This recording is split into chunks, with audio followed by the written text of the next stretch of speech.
Blue Jay fans, it is the first off-season video that we've made. And I could have done the Kevin Kiermaier alone, but I'm like, let's wait for a little something else. And honestly, the way this offseason started, we're like, we might be waiting a while. A lot of the talk around Blue Jay land was the lack of moves. All the interest in the world, but nothing getting done. Whether it's Brendan Nimmo, whether it's some bullpen help, whether it's starting pitching, whatever the case may be, the Jays were interested, and we're all kind of sick and tired of hearing that. So then they're like, okay, let's make something happen. And we're going to start with the big move that happened today at about 4:30. We'll get to Kevin Kiermaier a little bit later on and what that means moving forward, but they bring in right-handed pitcher from the New York Mets, Chris Bassitt. Now, Jays fans, if we don't know Chris Bassitt very well, he used to play for the Oakland A's. Again, most recently, obviously, played for the New York Mets last season. Let me put it to you this way. The dude hasn't had an ERA over 4 in like the last 5 or 6 years. Yeah, dude doesn't give up very much. The strikeouts, they're not his thing. As a starting pitcher, that's fine by me. And before I get into his actual numbers and his ERAs and innings pitched and all that stuff, and the contract, I looked up to his Baseball Savant page because I wanted to see what looks good, what are the underlying metrics, and how does it look. Well, the average exit velocity and hard hit percentage are phenomenal.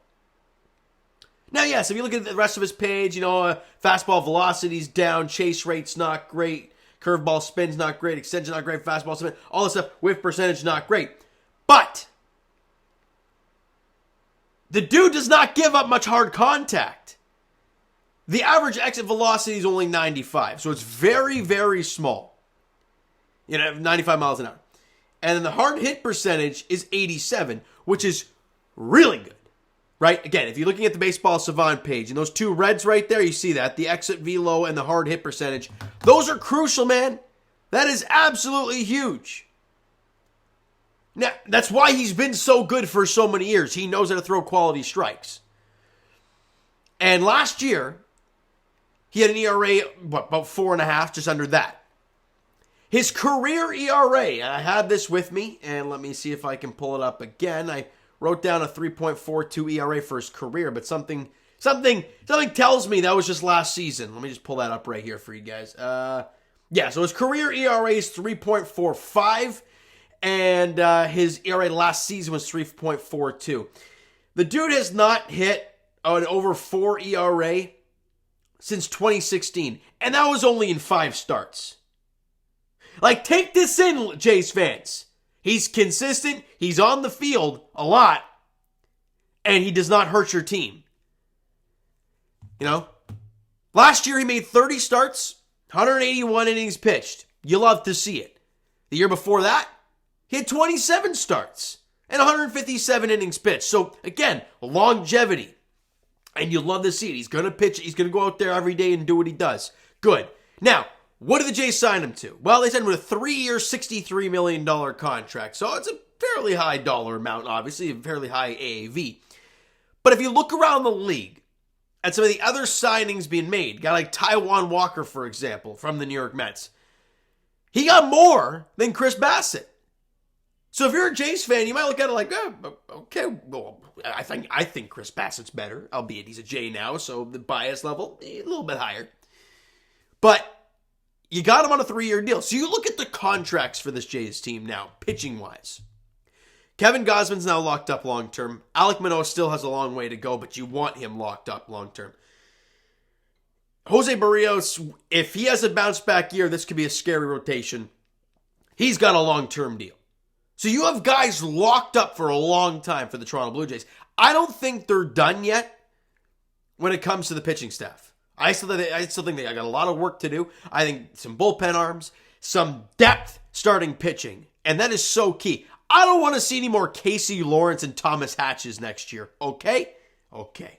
That's kind of what we're going for. But Jays fans, overall, before I move on to the next guy, what are your thoughts on Chris Bassitt being a Blue Jay? The velocity's he's not a top velocity guy, but he misses barrels. And that's important.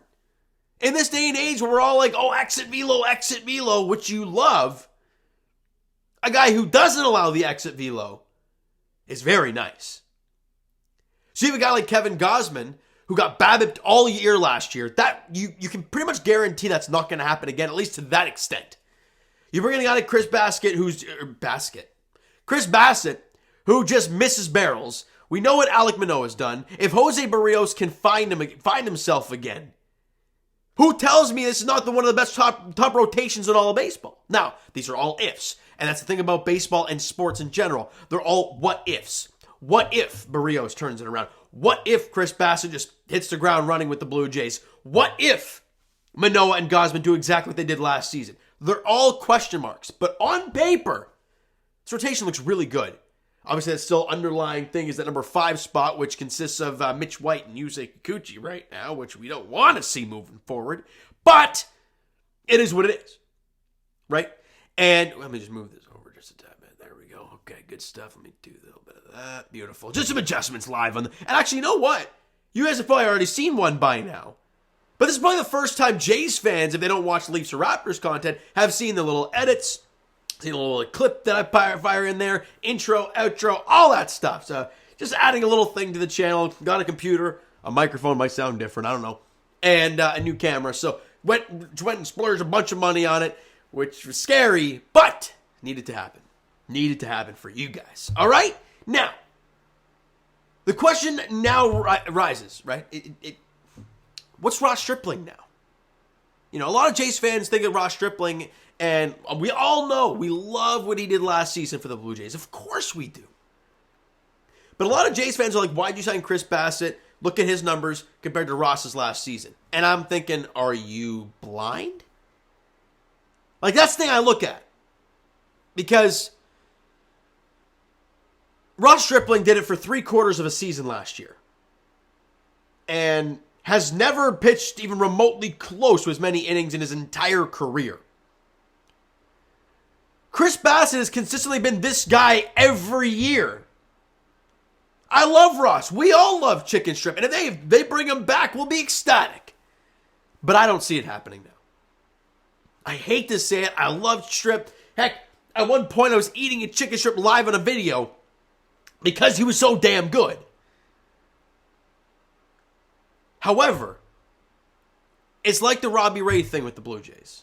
You know, a guy, well, obviously, I think, you know, not being vaxxed was another reason, but a guy that had a bounce back year and a breakout season in his early 30s, I believe Ross is, there's a reason for it, right? Teams are going to figure it out and adjust to him. The question is, how does he adjust? We don't know how that's going to happen. And for Ross being a starter and using all his pitches and being just being phenomenal, that's fantastic. We have no clue what he's going to do next year. He could go to a team, make similar Chris Bassitt money, and hit a wall, and that's it. Who knows? He could come back to the Jays and be great. We don't know. What you know for sure is what Chris Bassitt is going to give you. Consistency and longevity. That's where I'm going to leave that. Let's move on. The other signing the Blue Jays made, I think it was on the weekend, I believe. They signed an outfielder, Kevin Kiermaier. It's going to be very weird. Kind of like Jackie Bradley. It's going to be very weird seeing him in a Blue Jays uniform. I like the defense. I like the speed. The bat, not so much. He's a lefty bat, but not so much. So this is where the questions arise now. You traded Teoscar. You got a bullpen arm, but we were all waiting. You know, in that video I said, okay, well, I'm not gonna judge this move right now. I'm more of a wait and see what happens. Well, we've waited, and nothing has really been done to address that. This Kevin Kiermaier signing better not be the addressment. Addressment, is that even a word? You guys know what I'm going for there. The Kevin Kiermaier signing is not the whole Teoscar Hernandez. That's what I'm going for. We do not want that to be the case. For me, that's more of like a Raimel Tapia type of move, right? Heck, if you want to go even lower than that, you could say JBJ, right? Really good defender, great speed, lefty bat. You're not getting much at the bat, though. Maybe in this deep lineup, who knows? He may figure things out again. I don't know. But for me, I like the move. It's a depth move. I don't like it if this is your main guy. We all know defensively what Kevin Kiermaier gives you. I'm going to put a clip up, probably some sort of defensive play he's made. He's outstanding. Now, can he still do it? I mean, I don't know. I can't remember how old the guy is, but I know he ain't the youngest dude out there anymore. Heck, he was going for Gold Gloves with Kevin Pillar back in 15 and all that stuff. Let me bring up Kevin Kiermaier here. How old is Kevin Kiermaier? He's 32. Really? Well, all right then. Not as old as I thought he was. But that doesn't change the fact that offensively, you ain't getting much. So, I think on the Teoscar front and the outfield standpoint, we're still wait and see. We've heard the rumors about Brian Reynolds. And lefty bat, right? Lefty bat center fielder, not the greatest center fielder, keep hearing. The Jays are dangling catchers, right? Jansen, Kirk, whatever. We heard there was a tweet fired out there today about Pablo Lopez on the Marlins, and I'm like, you do that, that's an interestingly gorgeous rotation. Albeit that still leaves that hole in the outfield. And if Kevin Kiermaier is the opening day center fielder, I think we're all scared. All right, so I'm going to leave you guys with that. I gave you the Chris Bassitt stuff and what that means for the rotation. I've given you the Kevin Kiermaier stuff and how this is kind of a domino effect to the outfield and where he fits and where he should fit and where he shouldn't fit in the Jays outfield. All right, so Jays fans, you know what? That is going to do it for this one. If you enjoyed the video and you like the signing of Chris Bassitt, smack that like button. I do appreciate it. Hit the subscribe button. You guys not already. Comment down below your thoughts on the video, your thoughts on the two signings. Go nuts. Twitter link, Instagram link are also down below, so follow up there if you guys have not done so already. And Discord link is down below, guys. I continue to push to you guys, especially Jays fans, because those are the ones that are buzzing right now. Go on Discord. We got that going down below. It's a great chat we have up. I'm in the chat. I'm in all of the chats there. So go check it out. Link is in the description for that. And I will talk to you guys. Okay, here we go. They both play, Leafs play tomorrow against the Ducks at 7.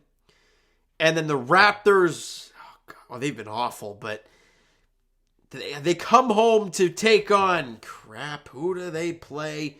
I believe it's a 7:30 tip-off against, I can't get it. I can't get it. Who do they play Wednesday? Sacramento at home. Right, 7:30 tip-off there. And that's for the Toronto Blue Jays. I'll talk to you guys next time. Ross and Mark do something. Looks like they woke up from their winter nap. And their hibernation is done. And they're getting things going. Bringing in Kevin Kiermaier. It's a good ad for the right role. And getting Chris Bassitt, really nice move. Now, what's next? I think Jays fans are going to continue to sit there because we still have that glaring hole in center field. Assuming Springer's moving to right. Assuming he is, there's still that hole in center field. So we're waiting and seeing. All right, so you know what, guys? That is going to do it for this one. I already said that once. So that's going to do it, guys. Thank you so much for listening and watching. I hope you enjoyed the video and like the signings. Talk to you guys then.